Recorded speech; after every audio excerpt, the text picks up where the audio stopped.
Ya, selamat pagi semuanya. Kita ketemu lagi di Zoom para member pengguna magnet, Magnesian.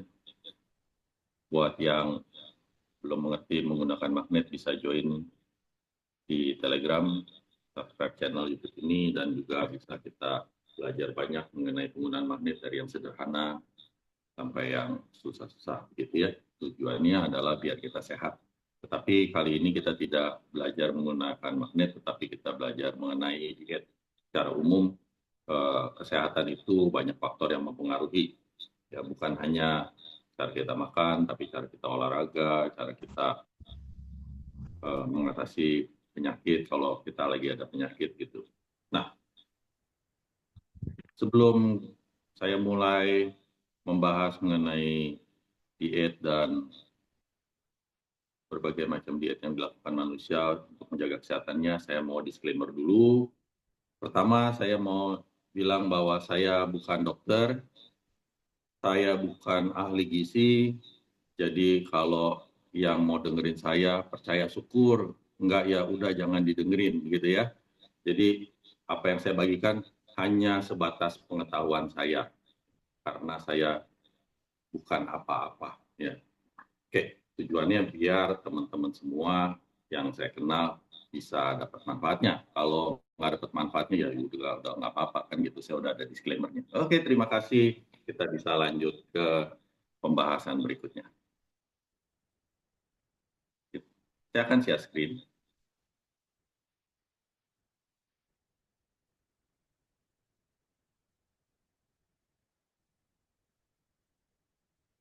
Oke, ini mengenai diet. Hari ini kita ngomongin banyak orang mau nurunin berat badan. Nah, ini yang jadi kadang menjadi masalah berat buat cewek-cewek yang badannya kegemukan dan mereka bilang, waduh susah nih nurunin berat badan. Nah, tapi baik lagi, diet itu macam-macam. Ada yang tujuannya orang diet itu untuk nurunin berat badan, ada juga yang untuk sehat gitu kan. Nah, kita akan bahas mengenai jenis-jenis orang melakukan diet. Cuman kan konsepnya kalau kita mau nurunin berat badan, nggak bisa berat badannya turun terus, ntar habis badannya gitu. Ntar tinggal tulang doang, nggak punya daging, repot juga. Jadi semuanya harus dengan baik dan terukur sehingga tubuh kita bukan hanya dengan proporsi yang baik, kondisi tubuhnya juga harus sehat. Oke, pertama yang banyak dilakukan oleh orang zaman sekarang ini intermittent fasting. Ya, intermittent fasting pengaturan pola makan dengan cara berpuasa, yaitu dengan jeda waktu yang bisa konsumsi makanannya. Jadi kalau 16/8 artinya kita 16 jam puasa benar-benar nggak makan gitu ya. Tapi biasanya orang-orang yang intermittent fasting ini mereka masih minum, ya, jadi tidak kekurangan cairan tubuh dan 8 jam makan. Tetapi ada juga yang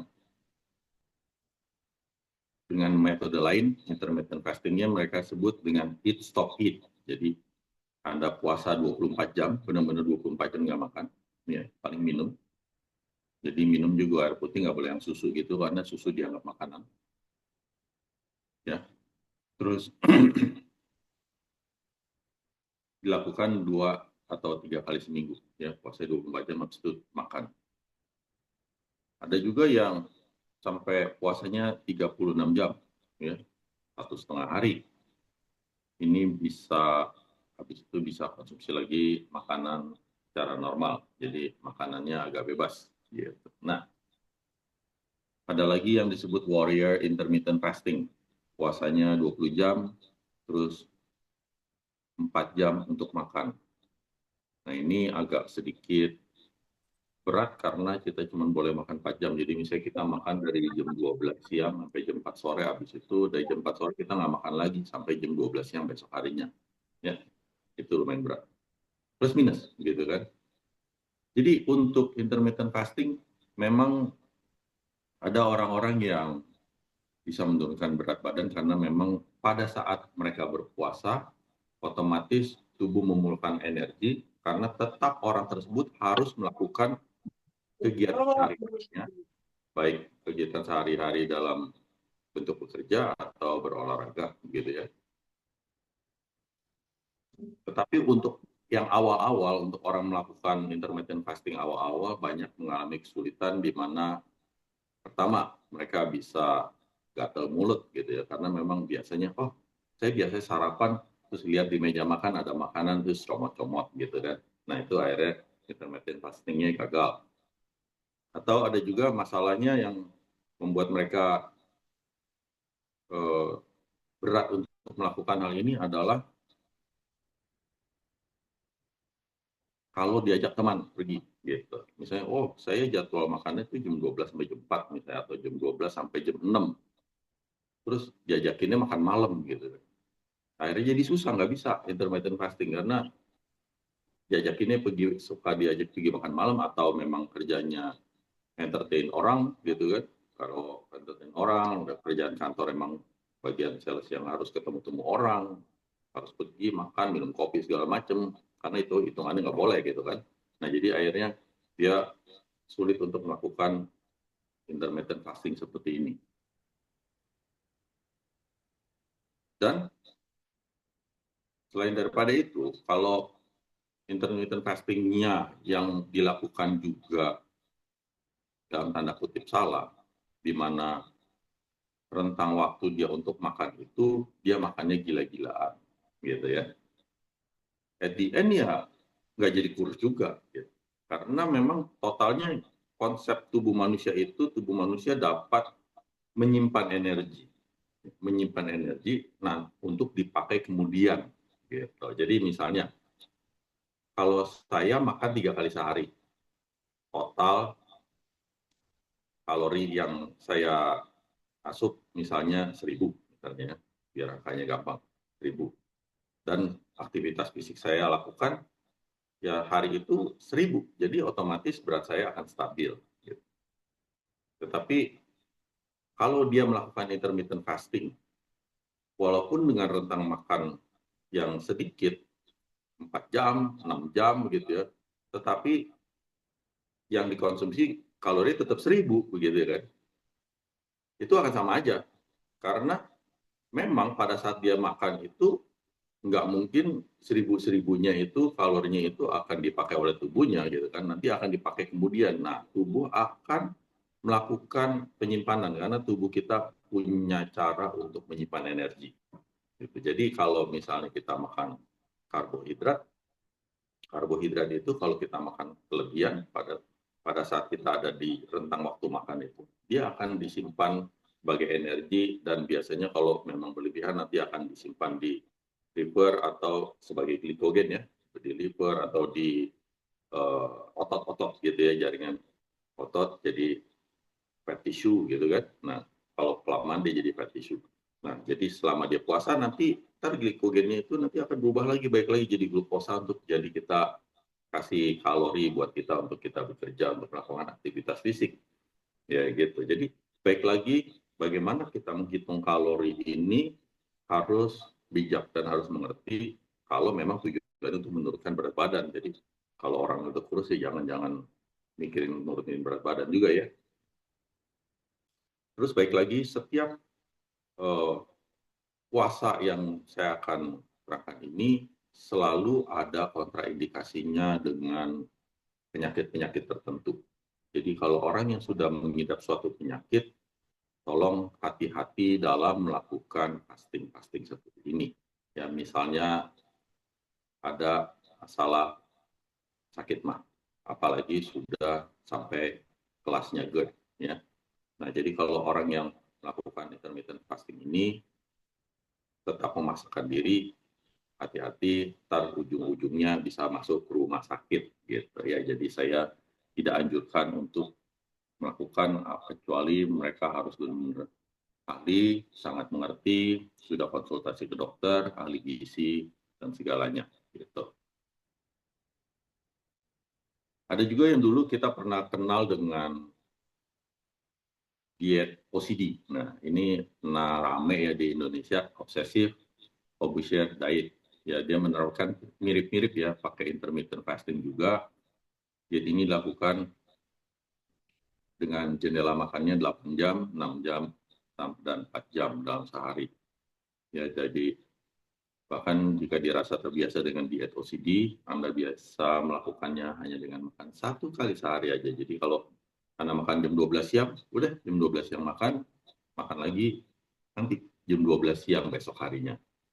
Ya, baik lagi, ini mirip-mirip intermittent fasting, bahkan ya agak sedikit ekstrim kalau kita cuma makan 1 kali sehari. Gitu. Nah, saya juga pernah ceritakan mengenai fasting yang seperti intermittent fasting yang kita ngomong waktu itu dengan Zoom tentang limitless, yang mana Chris Hemsworth itu melakukan puasa itu bahkan dia tidak makan dan tidak minum ya, kalau nggak salah ya. Iya. Tapi kayaknya di filmnya itu tidak diceritakan dengan jelas.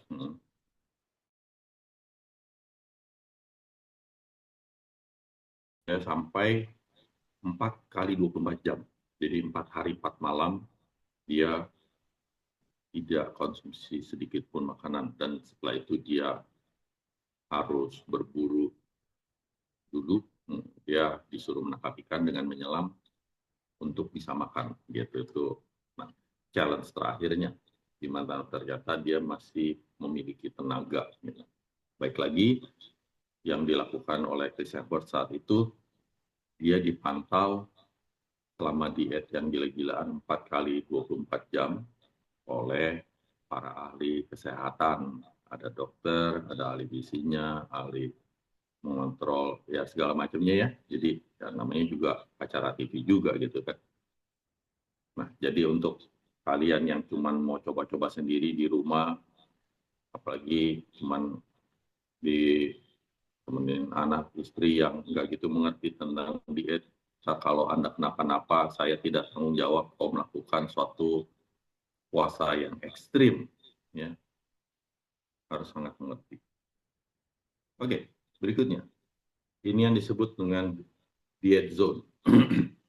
Metode penurunan berat badan yang dilakukan dengan menerapkan rasio dari makanan yang dikonsumsi, yaitu 40% karbo, 30% protein, 30% lemak.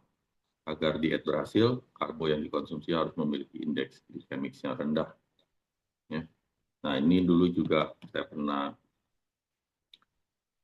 bahas mengenai glycemic index ya, dimana kalau kita ada sakit diabetes, ini termasuk salah satu diet yang baik gitu kan, karena kita mengkonsumsi makanan yang indeks glikemiknya rendah. Tetapi baik lagi, ini saya zoom dikit ya. Nah, ya. Misalnya di baris kedua nih, di baris kedua ada misalnya sayuran, popcorn, dan nasi putih, karena itu nasi putih yang paling kita sering makan orang Indonesia. Nasi putih itu glycemic indexnya itu 73, popcorn itu 56, sayuran itu 15. Jadi sebenarnya sayuran pun tetap masih ada karbonya, tetapi memang karbonya sangat sedikit yang bisa diolah oleh manusia, karena dia tetap ada karbo juga, tapi dalam bentuk selulosa yang kebanyakan tidak dapat diolah oleh tubuh manusia, karena manusia tidak memiliki enzim selulase gitu kan. Nah, jadi konsepnya adalah jika kita makan nasi putih itu 56 gram. Kalau kita balik, kita bandingkan popcorn sama nasi putih ya. Jadi kalau kita makan nasi putih 56 gram, terus kita ganti dengan popcorn, tapi popcornnya kita makannya 73 gram. Jadi itu sama aja gitu. Kita hitungannya tidak sedang melakukan diet yang gulanya rendah gitu, karbo rendah, enggak, karena totalnya itu akhirnya jadi sama. Ini kira-kira kebalik. Jadi maksudnya tujuannya kalau kita mau makan, kalau 100 gram nasi putih, kalau kita makan 100 gram popcorn, ya memang lebih rendah popcorn, jelas gitu. Tetapi baik lagi, kalau kita makan 100 gram nasi putih, makan popcornnya lebih banyak, 150, ya ujung-ujungnya total glukosa yang masuk ke dalam tubuh kita ujung-ujungnya sama juga ya. Itu balik lagi masalah kebijakan dan kemengertian kita dalam mengkonsumsi makanan ya. Ini tabel juga sangat penting buat orang yang mau diet glukosa rendah. Jadi harus mengerti. Oh, makan pepaya bagus kok gitu kan. Oh, tapi pepaya tuh indeksnya 60 loh gitu. Jangan salah. Jadi 60 ke 73 itu bedanya cuma 20%. Jadi kalau makan nasi 100 gram, makan payahnya bisa naikin 20%, sekitar 120 gram, ya sama aja kayak makan nasi 100 gram gitu. Ya. Jadi jangan pikirin, oh kok saya jadi gemuk ya, padahal saya jarang makan nasi, ya makan pepayanya banyak begitu kan. Apalagi sekali makan pepaya, makannya pepaya satu dihabisin sekaligus, ya sama juga gitu. Ya itu kan namanya tidak bijak karena rakus atau karena tidak mengerti begitu. Karena dia pikir dengan mengkonsumsi buah-buahan dia akan menjadi gulanya rendah gitu, padahal tidak juga. Oke, ada lagi diet keto. Nah ini juga pernah ramai dibicarakan orang dan banyak juga pengikutnya dan saya yakin di sini juga ada yang ikutan diet keto nih. Ya. Program diet ini dilakukan dengan cara mengurangi asupan karbohidrat tidak lebih dari 50 gram per hari, ya dikit, dikit sekali. Bahkan mereka tidak makan nasi gitu kan ya. Tapi sebenarnya baik lagi waktu mereka konsumsi yang mereka bilang non karbo pun sebenarnya ada karbonya gitu. Jadi akhirnya ujung-ujungnya total karbonya mereka tidak lebih dari 50 gram sehari gitu. Karena tadi kita lihat sayuran aja pun ada karbonya gitu kan, apalagi daging tetap ada yang namanya karbonya. Ya mereka mengkonsumsi meningkatkan konsumsi lemak. Ya. Ini ada diet keto yang standar. Diet keto yang standar itu 70% lemak, 20% protein dan 10% karbo. Kalau yang diet keto tinggi protein 60% lemak, 35% protein dan 5% karbo. Ini karbonya makin sedikit. Oke, banyak orang melakukan diet keto untuk menurunkan berat badan karena mereka tidak ada konsumsi dalam tanda kutip glukosa secara langsung ke dalam tubuh. Karena memang glukosa itu adalah sumber energi buat manusia melakukan aktivitas. Ya. Dengan kekurangan glukosa di dalam darah, otomatis tubuh akan mengakses dari yang termudah kedua. Ya. Termudah pertama adalah glukosa. Jadi kalau kita makan nasi, itu amilum masuk ke dalam zat fatty, masuk ke dalam pencernaan kita, nanti diserap di usus kecil, nanti kita akan masuk glukosa ke dalam tubuh kita, itu akan men-trigger produksi insulin. Insulin kita akan spike, naik untuk menghancurkan glukosa tersebut agar glukosa bisa jadi energi. Gitu. Nah, sehingga kita punya tenaga. Nah, kalau kita nggak punya glukosa, apa yang dilakukan oleh tubuh? Tubuh akan mengambil glikogen. Nah, glikogen itu bisa didapat dari glukosa yang kelebihan sebelumnya karena disimpan di liver. Jadi orang yang kebanyakan makan karbo itu selalu kalau berlebihan otomatis akan disimpan di liver gitu. Ya, di liver sebagai glikogen sama di jaringan otot. Lalu kalau sampai kelebihan lagi terus-menerus dan glikogen itu beneran nggak dipakai terus-menerus, maka glikogen itu akan berubah menjadi lemak. Nah, lemaknya itu tergantung di mana. Ya kalau cewek biasanya lebih masuk ke pinggul gitu kan, kalau cowok lebih masuk ke perut, ntar makanya perut cowok banyak yang buncit gitu ya. Itu sudah menunjukkan bahwa memang tubuhnya sudah kebanyakan lemak. Otomatis orang yang tubuhnya kebanyakan lemak beresiko dalam terkena stroke atau penyakit jantung gitu kan. Nah, jadi pada saat orang diet keto otomatis glukosa intake-nya itu sangat dikit. Nanti glikogennya akan diambil, otomatis tubuh akan mengecil sedikit gitu kan. karena glikogennya diambil. Kalau glikogennya udah diambil juga, nanti akan dari lemak tubuhnya juga akan diambil. Nah, tetapi karena dia mengkonsumsi lemak juga, jadi biasanya tubuh akan mengambil dari lemak dari makanan dulu sebelum mengambil lemak dari tubuh begitu. Itu memang proses dari tubuh manusia seperti itu. Jadi balik lagi bagaimana kita mengkonsumsinya itu seberapa banyak gitu. Jadi pokoknya kalau yang masuk ke dalam mulut itu terlalu sedikit, dia langsung ambil dari tubuh langsung gitu. Ya, selalu ada prosesnya ya. Jadi bahkan kita ngomong protein pun, jadi misalnya otot kita gitu ya, protein kita nih ya, daging kita di badan itu bisa menjadi glukosa gitu, bisa jadi glukosa oleh tubuh manusia, namanya prosesnya gluconeogenesis.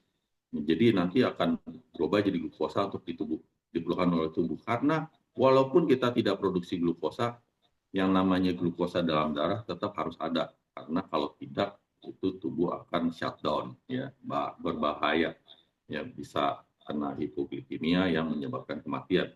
Jadi ada tubuh selalu akan mencoba mencari alternatif ya. Jadi bukan berarti kalau kita tidak mengkonsumsi gula terus kita nggak punya gula di dalam darah, enggak. Gula itu selalu ada di dalam darah kita, mau bagaimanapun begitu ya. Kalau nggak ada di dalam darah, artinya Anda tidak sedang mendengarkan Zoom ini, ya, karena Anda sudah mati, gitu, ya. Nah, resikonya apa untuk diet keto seperti ini karena proteinnya tinggi? Kalau untuk awal-awal memang biasanya orang itu ada dalam tanda kutip shock terapi ya. Dalam diet apapun yang kita lakukan ada shocknya, ada kagetnya. Tubuhnya itu kaget. Jadi misalnya dia bisa tiba-tiba pusing apa gitu ya. Itu yang tidak nyaman yang dirasakan oleh orang-orang yang diet keto karena mereka tidak biasa, tidak ada karbo di dalam badannya gitu kan, karena tidak ada konsumsi karbo.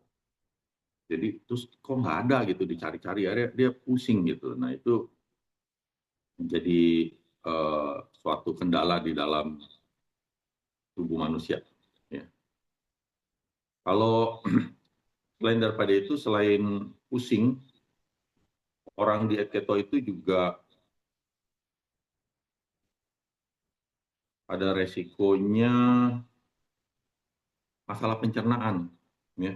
Karena mereka tuh biasanya sedikit sedikit apa fiber sayurannya dikit, akhirnya mereka jadi tidak mengkonsumsi serat ya, serat yang cukup di dalam pencernaannya, jadi suka sembelit gitu ya. Jadi kalau orang-orang yang diet keto itu mengalami sembelit perlu diwaspadai, karena kalau sembelit yang berlebihan dan terus-menerus ujung-ujungnya masuk rumah sakit gitu kan. Selain daripada itu, ada yang namanya biasanya kekurangan elektrolit. Ya, orang-orang yang diet keto itu suka kurang elektrolit yang memang harus diwaspadai. Kenapa mereka kurang elektrolit? Karena mereka kan masuknya proteinnya dalam jumlah besar. Otomatis mereka tuh lebih sering ke toilet untuk pipis gitu kan. Nah, waktu orang pipis itu yang keluar bukan hanya air masalahnya, dan biasanya itu yang namanya ion-ion tubuh itu ikut keluar. Natrium, kalium, magnesium, nah itu bisa keluar tuh. Jadi kalau sampai yang keluar lebih banyak daripada yang kita konsumsi, nah nanti orang tersebut akan kekurangan elektrolit, yang biasanya elektrolit itu macam-macam manifestasinya dalam tubuh manusia. Ada yang kalau sampai kekurangan parah, seperti yang pernah diomongin di grup waktu dulu, di grup WA sih, salah satu member pengguna magnet itu tubuhnya shutdown ya, mau buka mata aja nggak bisa ternyata karena dia cuma kekurangan natrium gitu, karena dia habis olahraganya nggak kira-kira, tetapi minumnya hanya minum air ya. Itu yang perlu diwaspadai. Sedangkan dalam jangka panjangnya itu ada yang biasanya kekurangan namanya nutrisi ya. Kekurangan nutrisi ini yang orang suka kagak tahu kalau orang diet keto itu kekurangan nutrisinya apa, yaitu adalah vitamin ya. Jadi kalau kita makannya itu banyakkan daging lemak itu vitaminnya kurang ya, vitamin terutama vitamin vitamin B, vitamin C ya. Kalau vitamin D kan delta, vitamin D dari matahari gitu ya. Nah, itu kekurangan tersebut, hal tersebut akan mengganggu sistem metabolik tubuh juga. Selain daripada itu, kalau tinggi lemak, memang kalau ini kita ngomong jangka panjang, itu menjadi berbahaya untuk kena penyakit kolesterol yang berujungnya bisa stroke atau penyakit jantung. Jadi, kalau orang yang mau diet keto tetap yang namanya tingkat kolesterol dalam darah, memang dibilang, wah akan tinggi, it's fine, no, it's not fine. Ya, karena pembuluh darah kita kalau kebanyakan kolesterol pasti nyangkut dijamin. Ya, karena kecuali badannya dibikin dari pipa pralon gitu kan, pembuluh darahnya. Pokoknya kalau namanya kolesterol kebanyakan, ini nyangkut aja jawabannya di pembuluh darah, apalagi yang kecil-kecil, terutama di arteri koroner begitu kan. Oke, terus ada lagi misalnya liver stress. Jadi hati kita, liver yang biasa kita pakai TPM manis di titik 1 dan titik 3 itu stres karena mereka kerjanya itu jadi super gitu. Karena mereka tuh harus selalu memproduksi yang disebut keton. Tetapi memang kalau kita liver itu kerjanya baik dan memang masih kuat, is fine. Jadi tapi waktu kita bertambahnya umur, kalau liver diberikan seperti itu terus nanti banyak hal yang terjadi kesalahan dalam tubuh kita, misalnya regulasi panas dingin tubuh kita jadi nggak bagus, gitu ya. Kita misalnya mudah kepanasan atau mudah kedinginan karena ada perubahan sedikit, ya.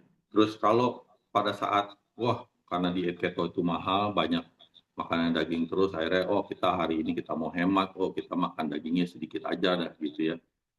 Nah nanti biasanya karena dagingnya kurang, akhirnya dia makan daging dari tubuh sendiri. Jadi akhirnya kita kekurangan massa otot. Ya. Massa otot tubuh kita akan kurang. Jadi ntar kita tambah lemas gitu. Kalau lebih panjang lagi nanti bisa sampai makan ke tulang juga. Tulangnya ntar jadi tambah kropos. Ya itu yang perlu dipikirkan kalau udah sampai salah, mungkin banyak makan dagingnya yang penuh hormonnya juga, ya ntar juga hormon kita juga bisa nggak balance. Itu yang perlu dipikirkan dan dicermati biar kita tahu bagaimana kita kalau diet ini harus sampai seperti apa dan seberapa lama gitu. Oke, ada lagi yang namanya diet paleo yang mungkin ini banyak orang nggak tahu. Ini adalah caveman diet. Ya, jadi orang zaman purba nih. Jadi tujuan utama diet paleo ini adalah mengembalikan gaya hidup sehat masyarakat modern melalui konsumsi makanan utuh tanpa melalui proses pengolahan panjang. Ya, jadi terutama kayak mereka tidak makan yang instan-instan lah gitu. Jadi semuanya sayur, buah segar, dagingnya rendah lemak, makan umbi, telur, ikan, makanan laut dan lain-lain. Ya, itu tujuannya seperti itu. Tidak memakan makanan yang instan. Ada lagi yang disebut diet Mediterania. Pola makan didasarkan makanan tradisional Yunani, Italia, Spanyol, dan negara lain berbatasan dengan Laut Mediterania. Makanan nabati, biji-bijian, sayur, kolong, buah, minyak zaitun untuk lemak tambahan. Sedangkan ikan, makanan laut, susu, unggas termasuk dalam makanan yang harus dibatasi dalam jumlah sedang. Jadi mereka tetap konsumsi tapi tidak banyak. Ya. Daging merah dan makanan manis hanya boleh dimakan sesekali. Ya karena memang konsep dari makanan manis itu mereka biasanya tidak digunakan untuk energi. Ya. Karena kalau manis itu selalu ujungnya akan disimpan. eh, jadi glikogen. Ntar kalau kebanyakan lagi jadi triglyceride, itu jadi kolesterol dalam darah tuh. Ya.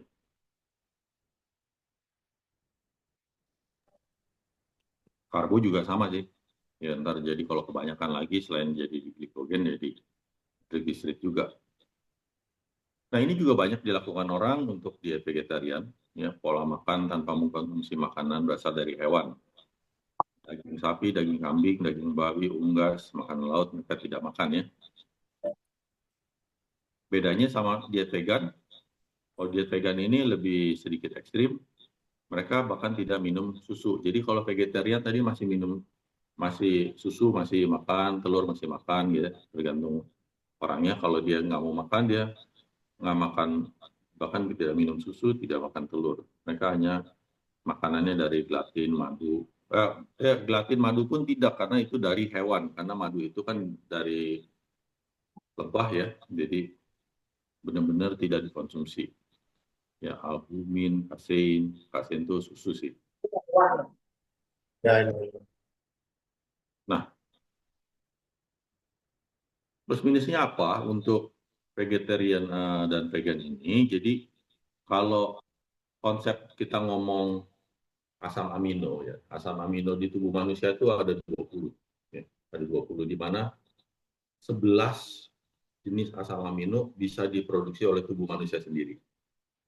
Tetapi ada 9 jenis asam amino yang tidak dapat diproduksi oleh tubuh manusia dan dia harus dapat dari makanan.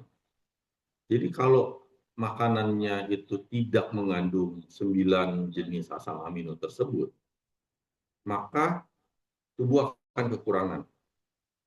Pada saat tubuh kekurangan, maka tubuh akan menghancurkan tubuh, ya, termasuk eh, daging, tulang, bahkan organ. Ya. Bahkan organ bisa dihancurin oleh tubuh untuk memenuhi kecukupan dari 9 jenis asam amino yang tadinya sebelumnya udah masuk dalam bentuk sel.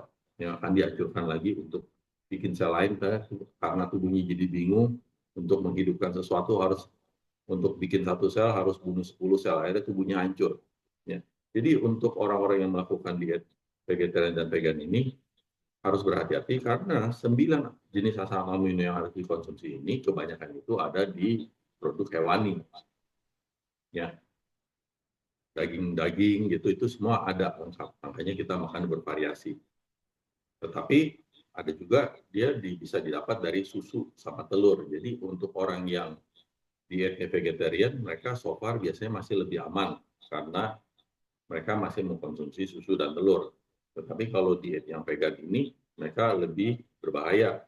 Karena kalau mereka tidak konsumsi susu dan telur, mereka harus cari 9 jenis asam amino ini, biar mereka tidak kekurangan nutrisi. Karena kekurangan ini akan mengganggu kehidupannya secara umum, ya, bisa macam-macam akibatnya. Nah, mereka bisa dapat misalnya dari, ya, tidak banyak produk dari nabati yang memiliki 9 jenis asam amino ini. Ya, salah satunya adalah kacang kedelai. Ya. Kacang tanah tidak, gitu ya. Kacang kedelai masih memiliki 9 jenis asam amino yang bisa mencukupi kebutuhan manusia. Dan baik lagi, seberapa banyak mereka harus mengkonsumsinya, otomatis harus banyak. Karena kalau kita bayangkan, kalau kita makan biasanya kan nasi sama ayam misalnya ya. Nah, ayam tuh segitu tuh, kita bayangkan banyaknya. Nah, kalau kita mau dapetin 9 jenis asam amino yang sama banyaknya dengan sepotong ayam itu, kira-kira tuh kacang kedelainya itu mesti mungkin bisa 4-5 kali lipat gitu. Ya itu kira-kira perbandingannya. Jadi kalau kita mengkonsumsinya kurang, otomatis kita akan kekurangan juga 9 jenis asam amino yang diperlukan tubuh, yang tubuh manusia tidak bisa produksi sendiri gitu. Ada juga diet DASH, Dietary Approaches to Stop Hypertension. Ini buat orang-orang yang hipertensi, mereka melakukan diet seperti ini. Jadi tujuannya bukan menurunkan berat badan, tetapi untuk sehat. Ya, mereka makan buah 4-5 porsi sehari, beras dan gandum 6-8 porsi sehari, sayur 4-5 porsi sehari, tapi mengurangi asupan garam. Ya. Susu dan produk olahan 2-3 porsi sehari, ikan, ayam, daging tanpa lemak maksimal 2 porsi sehari, lemak dan minyak 2-3 porsi sehari. Jadi porsinya ini dalam artian ya porsi normal, mungkin kalau mau melakukan diet seperti ini, baca bukunya dulu seperti apa dan lakukan. Baik lagi, kalau kita ngomong segala sesuatu yang berkaitan dengan kesehatan, kita harus ada yang namanya tolak ukurnya. Jadi jangan mata-mata, oh saya udah diet DASH nih, udah nggak pusing lah, gue udah nggak usah minum obat hipertensi, udah selesai. Pokoknya mulai besok saya diet seperti ini, obat hipertensi saya lepas. Nah itu namanya tidak bijak dan bodoh. Jadi semua ada ukurannya. Jadi misalnya dengan minum obat hipertensi, tensi saya sistoliknya masih ada di 135 misalnya. Oh, diet DASH, besokannya, oh masih 135. Oh, setelah sebulan ternyata, oh saya jadi tiap hari ukur nih jadi 125. Oh, udah mulai nih. Mungkin dosis daripada obat hipertensinya itu bisa dikurangi. Ya, konsultasi ke dokter dan ke orang yang ahli, yang mengerti, otomatis akan lebih baik kalau kita tidak mengerti gitu ya. Terus lemak dan minyak, wah 2-3 porsi sehari. Wah, saya makan lemak 1 piring nih, 1 porsinya saya. Enggak gitu. Ini porsinya ini beda ya. Jadi harus dibaca bukunya dengan jelas porsi yang di sini di masing-masing ini maksudnya adalah berapa gram. Ya, nggak boleh semata-mata seperti itu. Ya, jadi selama tidak ada penurunan signifikan, artinya diet yang Anda lakukan ini tidak dapat menyetop hipertensi Anda. Karena baik lagi hipertensi ini ada juga beberapa jenis, makanya dunia medis menciptakan beberapa jenis obat hipertensi yang tujuannya berbeda-beda. Gitu. Jadi belum tentu dengan diet ini Anda berhasil. Jadi coba dilakukan, tetapi dengan pemantauan dari hari ke hari harus rajin periksa, bahkan kalau perlu sehari bisa 2-3 kali periksa tensinya, ya pagi siang malam gitu. Terus saja sampai Anda benar-benar stabil dengan dosis obat hipertensi diturunkan dikit-dikit sampai Anda bisa lepas. Gitu. Dan jangan lupa harus mengetes juga tes lab. Karena saya sempat menangani orang yang kena sakit jantung karena juga ada hipertensinya. Terus dia minum obat hipertensi, terus dia karena dia orangnya tekadnya kuat, dia sangat mengurangi konsumsi garamnya dengan sangat luar biasa. Sehingga bahkan sistoliknya aja bisa cuma sampai 100-105 begitu. Tadinya di 150-an. Karena dia sama sekali hitungannya garam tidak dikonsumsi. Nah, akhirnya saya bilangin, tidak begitu caranya. Kalau mau tahu, harus pertama cek di lab berapa kadar natrium di dalam darah. Jadi kalau kita tidak mengkonsumsi natrium, itu akan menimbulkan masalah penyakit yang lain gitu. Ya, kalau kita memang tidak kena hipertensi, tetapi kita kekurangan natrium, ya jelas nggak bakalan hipertensi orang natriumnya kurang. Tetapi kalau kita konsumsi natrium dengan level yang normal, tetapi tensi kita naik, artinya kan tubuhnya memang bermasalah gitu. Ya, jadi kalau kita tidak konsumsi garam sehingga menyebabkan natrium di tubuh kita drop, ya siap-siap kena penyakit lainnya, bukan hipertensi gitu ya. Biasanya penyakit yang lainnya itu karena ketidaknormalan cara kita hidup biasanya lebih rumit dan lebih sulit untuk diberesin. Ya. Ada juga orang yang melakukan diet golongan darah. Ini ada bukunya, silahkan dibaca. Saya belum baca karena kalau saya dietnya beda, ya 20 kali dalam sebulan makan padang. Ya. Oke, diet golongan darah ini orang disuruh makan makanan tertentu, olahraga juga tertentu yang sesuai dengan golongan darahnya. Semua ada aturan mainnya, makanya bukunya tebel, tinggal dibaca. Ini saya cuma tulis ringkasannya aja. Kalau golongan darah O itu tinggi protein, banyak daging tanpa lemak, unggas, ya dianjurkan untuk mengkonsumsi suplemen untuk masalah perut yang cenderung dialami oleh pemilik golongan darah O. Ya, ini saya golongan darahnya O dan saya tidak melakukan diet ini dan saya tidak pernah ada masalah perut. Ya udahlah ya. Silakan diikutin kalau yang ada masalah kan gitu. Ya, lanjut. Untuk golongan darah AB perlunya makannya tahu, makanan laut, susu, sayuran hijau gitu kan. Beda-beda. Yang nggak boleh. Jadi mereka tuh selalu menyebut apa yang kita harus makan, apa yang kita jangan makan gitu ya. Yang kita jangan makan tuh misalnya kafein, alkohol. Ya, artinya oh golongan artinya saya boleh alkohol nih. Boleh alkohol, artinya saya boleh mabok-mabokan. Saya pernah sih nyobain alkohol zaman dulu tuh belasan tahun yang lalu. Ujungnya saya alergi, saya badannya merah semua. Sejak itu saya nggak pernah minum alkohol lagi. Emang saya nggak suka alkohol sih dari dulu juga. Oke, diet golongan darah A. Pola makan tanpa daging, namun banyak buah sama sayur. Nggak boleh makan daging ini nih. Kasian juga. Ya, ya tergantung ya kalau orang yang emang suka ya kan. Karena dibilang orang golongan darah A memiliki sistem kekebalan yang sensitif. Golongan darah B, konsumsinya jagung, gandum, soba, lentil, tomat, kacang tanah, produk susu, rendah lemak, dan lain-lain. Oke, seperti itu. Oke, jadi diet mana yang paling baik? Yang bisa jawab adalah kita sendiri. Atau tanya ke orang yang ahli.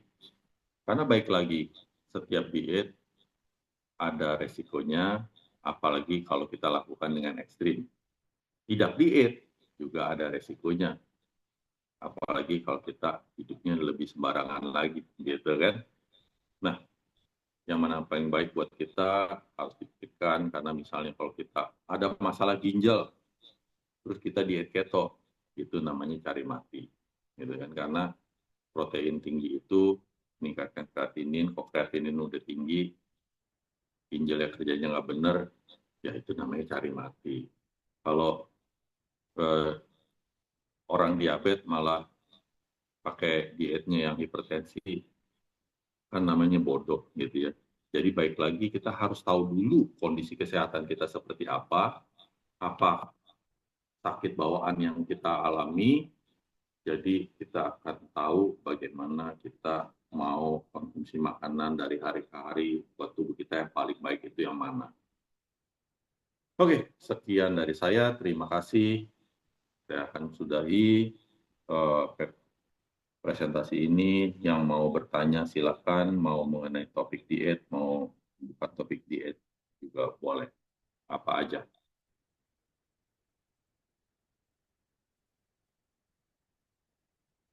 Oke, ada pertanyaan di chat. Bagaimana cara yang efektif mengurangi lemak di perut? Oke, tadi saya sudah ceritakan bahwa kalau pria biasanya menyimpan lemak di perut, kalau cewek biasa menyimpan lemak di pinggul.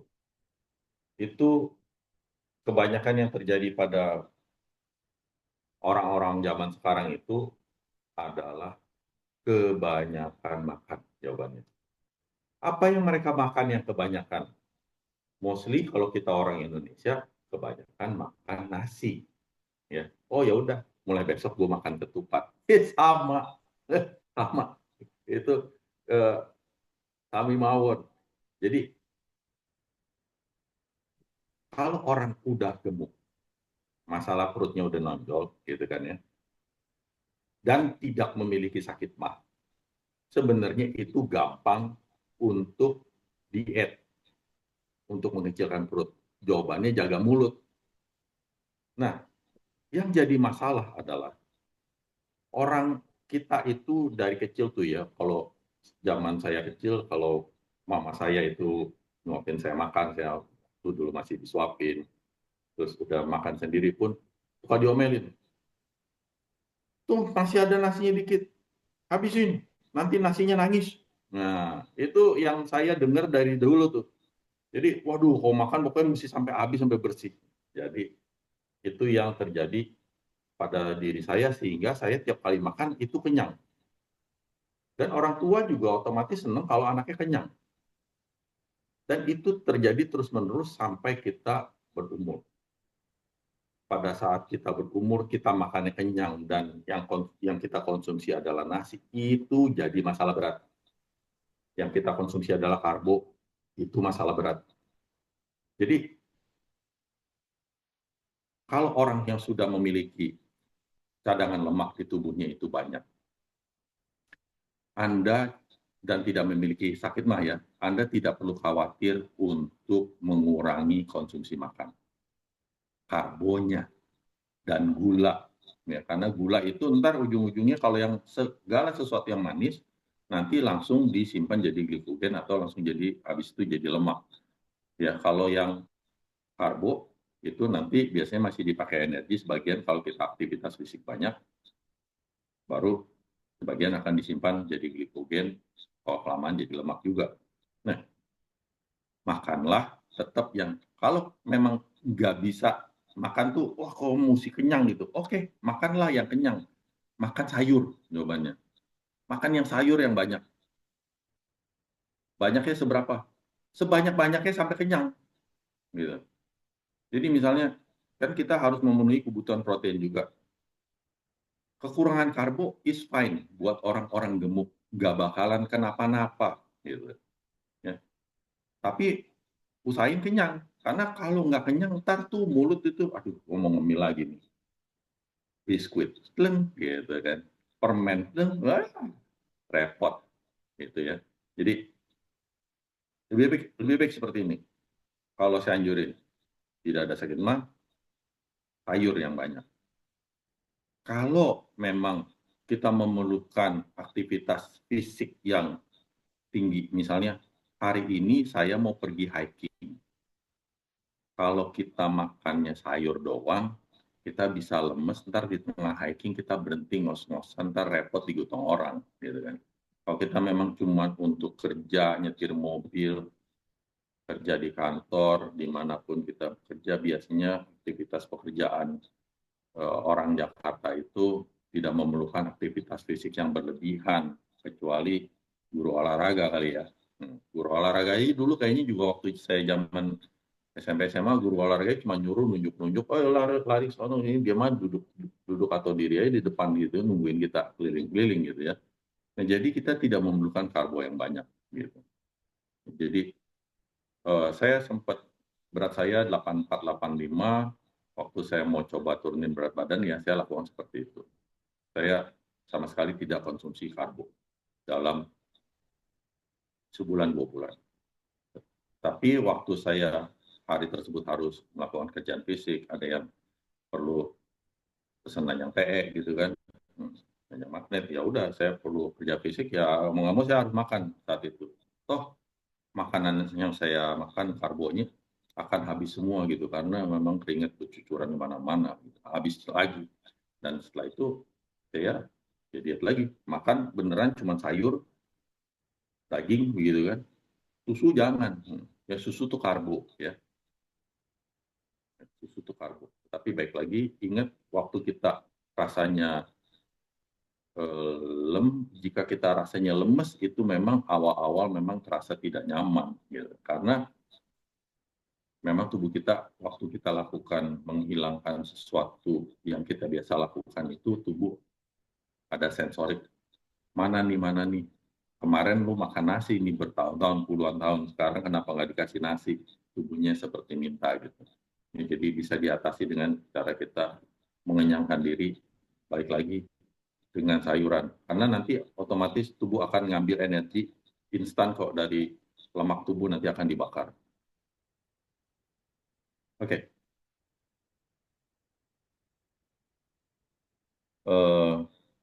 Pertanyaan berikut ini bukan tentang diet, ini papa saya umur 70 sedang mual diare kembung, berat badan sekitar 70, pakai magnet berapa senti, tempel di mana. Ya, kalau ngikutin YouTube saya yang di short, ya sebenarnya bisa dicari sih ada tulisannya itu kalau diare itu di mana ya, gitu. Kalau uh, untuk sakit mah di mana, tinggal lihat aja udah ada sih sebenarnya. Ya, tapi karena ini ditanya, ya saya jawab juga deh sekarang. Jadi kalau diare itu pakai magnet 25x5 ya, taruhnya di belakang di daerah pinggang sini ya. Tujuannya dia akan mempercepat absorpsi daripada air dan kalium dari usus besar ya, biar masuk, biar nggak jadi diare. Itu tujuannya. Ya, obat diare boleh tetap dikonsumsi kalau memang masih bermasalah diare terus. Tapi kalau ada diare ini disebabkan oleh mual yang mungkin disebabkan oleh kenaikan asam lambung, ya sehingga asam lambungnya misalnya bocor ya ke dalam usus atau apa, saya nggak tahu ini. Nah itu mungkin perlu juga diatasi dengan obat mah lah ya, gitu. Ya cuman untuk menggunakan magnet ya kita tempelin di belakang lah untuk diare di daerah pinggang sini kiri kanan, di daerah-daerah sekitar situlah pakai magnet. Nggak usah terlalu pikir harus tepatnya di sebelah mana. Magnet kan jangkauannya jauh, nggak kayak akupunktur. Oke, lanjut pertanyaan berikut. Tertarik mendengar diet dash? Apa resiko diet tanpa garam sama sekali? Ya, jadi kalau diet tanpa garam itu biasanya yang jadi masalah adalah natrium, ya. Karena garam kita itu mengandung natrium dan itu memang natrium sangat dibutuhkan oleh tubuh kita. Bahkan kalau kita ke rumah sakit, orang udah teler-teler begitu ya, biasanya yang langsung dicolok diinfus di sini itu garam gitu. Dan kadang ada gulanya, tergantung sih kalau orangnya ada diabetes biasanya mungkin nggak ada gulanya dulu ya. Tetapi yang utama pertama yang disuntikin sini di infus itu natrium, NaCl. Memang itu yang diperlukan tubuh manusia itu dalam jumlah besar gitu. Jadi kalau dia tidak mengkonsumsi garam sama sekali, tidak ada konsumsi natrium, padahal kalau kita pipis gitu udah pasti natrium kebuang, suka atau tidak. Gitu. Makanya kita harus konsumsi lagi. Jadi kalau kita tidak konsumsi garam sama sekali, ya jadinya sih tidak hipertensi, biasanya sih seperti itu. Ya, itu kalau dari pengalaman kehidupan saya sendiri, saya lihat kejadian pada papa saya. Ya memang papa saya tadinya hipertensi, dia pusing ya, hipertensi melulu, akhirnya dia bertekad tidak mau makan garam. Garam sangat-sangat sedikit. Ya, beneran nggak hipertensi karena periksa di rumah, tetapi dia tidak pernah mau memeriksakan diri ke lab gitu. Ya ujung-ujungnya orangnya jadi slow, semuanya slow, hidupnya slow sejak itu. Selain dia jadi vegetarian juga, tetapi mostly yang saya lihat itu kebanyakan gara-gara kurang natrium sih hidupnya jadi slow. Tapi habisnya dia nggak mau periksain diri. Jadi baik lagi, kalau orang mau melakukan diet DASH ini, kalau Anda ada rasanya lemas atau orang dari sekitar Anda melihat Anda kok jadi pelan nih, biasanya misalnya pergi jalan keluarga, kita jalannya speednya segini terus kita jadi lebih pelan. Nah itu udah menunjukkan gejala-gejala awal bahwa kita kekurangan natrium. Kalau sampai lebih parah lagi, buka kelopak mata aja nggak bisa. Gitu. Lebih parah lagi, nggak hidup. Ya, oke. Okay. Ya, jangan sampai deh. Gitu, ya. Jadi makanya kalau diet, kalau kita ngomong ekstrim, harus harus ada angkanya. Ya, tetap kadar natrium dalam darah harus dalam batas normal. Artinya kalau memang ada natrium dalam batas normal, konsumsi garam dikurangi sedikit, dan konsumsi natrium kita pas, tapi kita tetap masih hipertensi, artinya memang sistem metabolik tubuh kita memang udah salah, itu memang jadi dari pembawaan kita pada saat terjadi penuaan. Ya, memang secara umum manusia waktu dia menua tensinya akan makin lama makin tinggi. Yaitu perlu diwaspadai. Apakah intermittent fasting boleh dilakukan dalam jangka panjang? Dan apakah diet ini bisa memicu adanya batu empedu? Oke, intermittent fasting ini dalam jangka panjang boleh. Ya. Apapun sebenarnya boleh asal semuanya terukur. Dan yang pertama, kalau kita terukur terus itu aman lah pasti. Kedua, ada orang yang suka mengabaikan gejala ringan. Ya. Jadi waktu itu misalnya karena dia diet intermittent fasting yang wah udah biasa nih, sudah kuat nih. Terus yuk diajakin. Minggu depan kita ke hiking ke puncak Gunung Gede gitu. Wah, intermittent fasting gue udah biasa, udah tahunan, udah kuat. Di Gunung Gede sama aja. Ya, kalau kenapa-napa, jangan salahin orang yang ngajak gitu. Ya.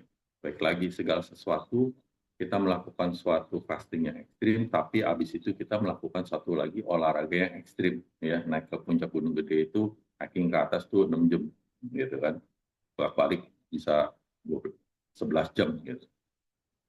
Apalagi yang lari, gitu kan. Kalau di grup kita tuh ada satu tuh kerjanya lari tuh ke atas Gunung Gede 2,5 sampai 3 jam udah nyampe, karena dia lari ke atas. Nah itu jawabannya untuk orang yang melakukan intermittent fasting sangat-sangat tidak dianjurkan. Ya, segala sesuatu harus terukur, di mana kita harus bijak apa yang kita lakukan hari tersebut dengan apa yang kita lakukan dengan konsumsi makanan, kalorinya semua harus terukur dengan baik. Karena walaupun kita memiliki persediaan cadangan dalam tubuh, cadangan energi, kalau memang kita melakukan aktivitas tinggi, seperti misalnya hiking ke puncak Gunung Gede, kadang waktunya itu tidak cukup. Jadi dari eh, proses gluconeogenesis itu tidak cukup dilakukan untuk memproduksi energi dengan mengambil dari jaringan-jaringan glikogen yang ada di dalam jaringan-jaringan lemak soft tissue yang dalam tubuh kita. Ya, nggak cukup waktunya sehingga kita bisa berbahaya. Gitu. Untuk memicu adanya batu empedu, seharusnya sih tidak. Kalau intermittent fasting itu nggak bikin batu empedu, nggak masuk akal. Biasanya kalau batu empedu itu orangnya itu fatty liver, ya. Terus batu empedu itu kalau orangnya misalnya banyak konsumsi yang lemak, ya, jadi dia sama livernya itu memang nggak kerja dengan baik, gitu, ya. Terus kurang tidur. Nah, orang yang suka nggak tahu tuh itu tuh kurang tidur itu bisa bikin batu empedu. Gitu. Ya, apa, kita ngomong bukan kurang tidur dalam 1 hari ya, dalam bertahun-tahun ya kita karena mungkin faktor pekerjaan kita ya, atau faktor keluarga, mesti ngurus anak, mesti kerja juga segala macam, akhirnya kita mengurangi jam tidur kita dalam jangka waktu panjang, ya jadilah batu empedunya. Ya balik lagi, kalau kita nggak mau jadi nggak punya batu empedu, jalani hidup yang baik atau buang empedunya. Ya walau yang mana menimbulkan masalah lain gitu. Karena empedu itu salah satu organ di tubuh kita yang kita perlukan. Ya bukan semata-mata dibuang begitu aja jadi beres gitu. Oke, lanjut. Pertanyaan berikut. Ini kayaknya bukan diet. Saat ini lagi tren methylene blue untuk terapi kanker dan untuk masalah kesehatan lainnya. Apakah benar-benar aman untuk digunakan oral atau infus? Karena selama ini yang kita tahu itu adalah pewarna tekstil. Saya nggak bisa jawab ini pertanyaan karena saya pertama baru dengar ada orang terapi methylene blue untuk kanker. Ya, pertama saya nggak pernah dengar. memang methylene blue itu setahu saya bukan obat. Cara kerjanya seperti apa di tubuh, sepertinya kok nggak masuk akal. Dan kemungkinan ini bukan dunia medis kayaknya nih. Jadi kalau sampai bukan dunia medis, ada praktek-praktek dokter tertentu yang melakukan ini, saya nggak tahu. Jadi jawabannya, mohon maaf, saya tidak tahu semua hal, tetapi saya bawa sepengetahuan saya. Ya. Oke. Untuk masalah batu empedu, tempel magnet di mana? Ya, tempel magnetnya di biasa ya di titik 1 ETM1 ya di river kita. Tapi kalau memang batu empedunya udah banyak atau udah agak cukup besar, pakai magnetnya nggak bisa yang seperti biasa kita pakai 25 kali 5. Anjuran saya pakai 30 kali 5 N52 atau kita harus double 30 kali 5-nya atau kok enggak kita beli lagi magnet yang agak mahal yang ukurannya kotak kira-kira segini gini kan gitu. Enggak ada sih ya. Sekitar 6 cm lah panjangnya 6 kali 4. Tebalnya bisa 7 sampai 10 mili. Itu akan lebih cepat membantu dibandingkan pakai magnet-magnet yang kecil-kecil yang biasa. Oke.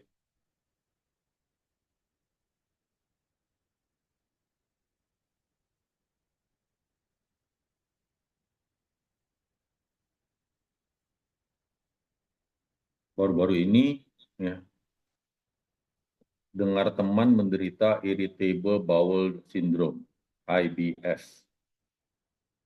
Tapi belum dengar lebih rinci. Anak saya ini sering BAB,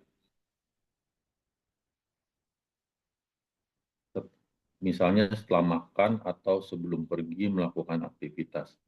Dugaan saya dia menderita IBS. Apakah Daniel pernah mendengar IBS? Saya pernah dengarnya IBD ya, ini IBS nih. Emang beda ya?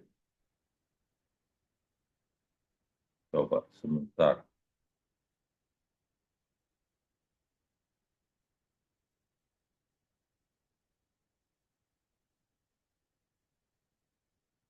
Irritable bowel syndrome.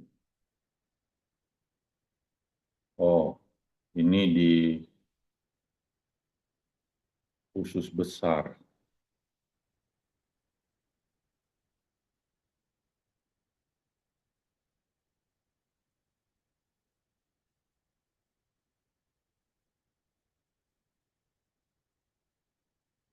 Oke,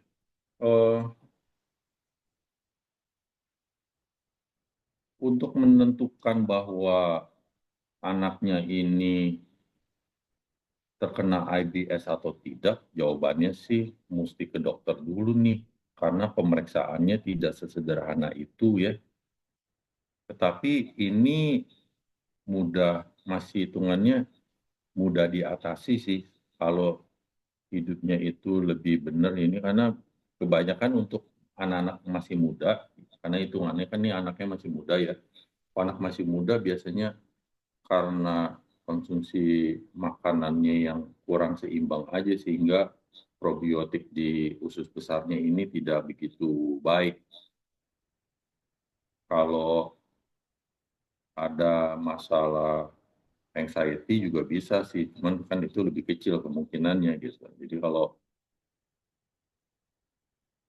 saya lihat sih dari makanannya aja dibikin yang lebih baik, ya konsumsi makanannya baik lagi diet makanannya itu mungkin selama ini yang dilakukan itu salah sehingga yang didapatkan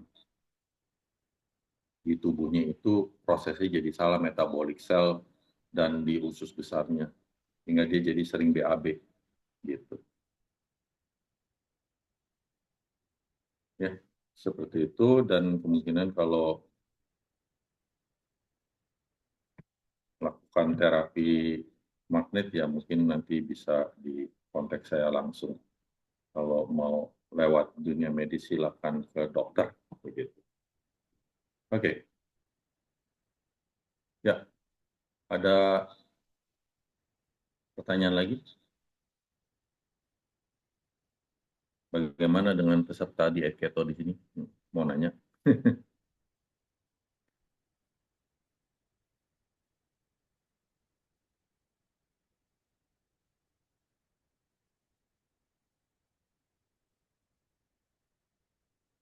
Oke, pertanyaan berikutnya. Kalau darah rendah bisa 40-an, apa boleh intermittent fasting? Jadi diastolnya itu 40 bawahnya ya. Oke, pertanyaannya ini terus terang nggak jelas. Pertama, hitungannya kalau darah rendah diastol sampai 40-an, ini kondisi sangat tidak sehat. Jadi ini harus diberesin dulu. Bagaimana biar itu bisa naik. Ya, harus diberesin dulu. Terus mau intermittent fasting, tujuannya apa ini? Karena konsepnya adalah kalau orang sakit, yang diberesin sakitnya dulu, baru lainnya.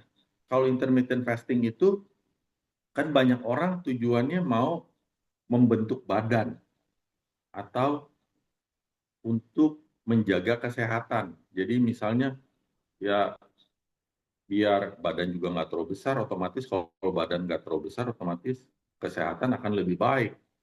Ini kondisi kesehatan ini hitungannya tidak baik nih kalau diastolnya di 40-an. Jadi untuk melakukan intermittent fasting saya tidak anjurkan dulu karena masih ada masalah kesehatan yang orang tersebut belum tahu cara mengatasinya gitu ya.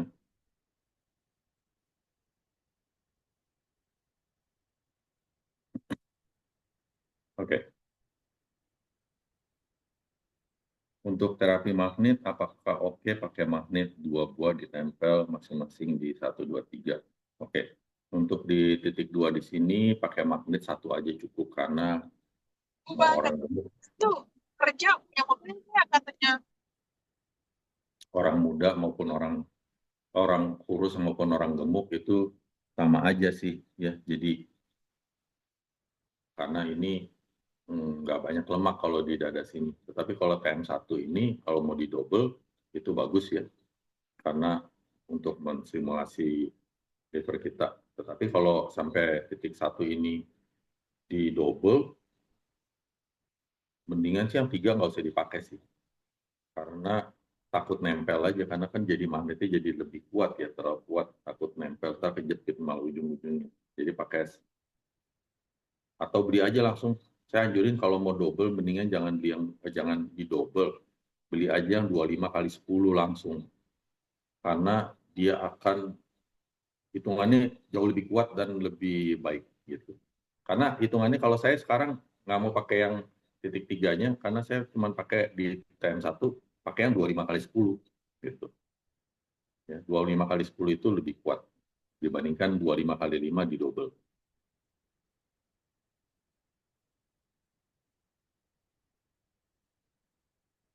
Oke, ada lagi yang mau bertanya?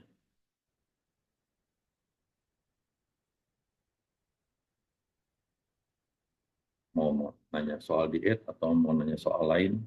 Silakan.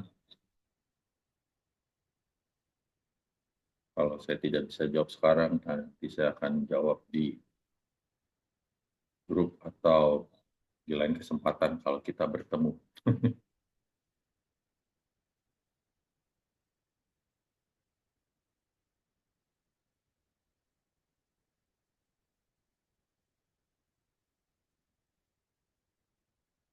Oke, masih ada yang mau nanya? Mau nanya langsung di ngomong juga boleh sih. Dari tadi saya cuma bacain chat nih, yang chat yang bertanya. Kalau yang mau nanya langsung boleh. Kalau ngetiknya lama,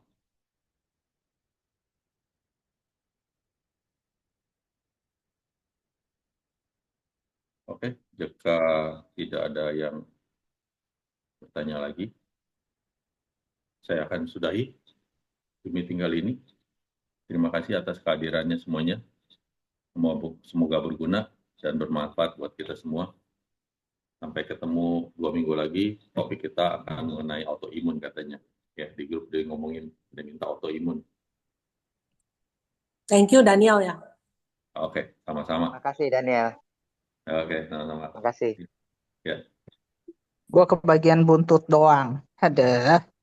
ya nanyalah. Kalau lewat, nanyalah sekarang. Bingung mau nanya apa? Orang gue baru on. Ya udah. Baru itu, urusan tetangga nyebelin banget. Ya udah. Ntar aja Ya. lah. Gue kan nanya lu, gue telepon aja. Ya, oke. Thank you. Ya. Deh.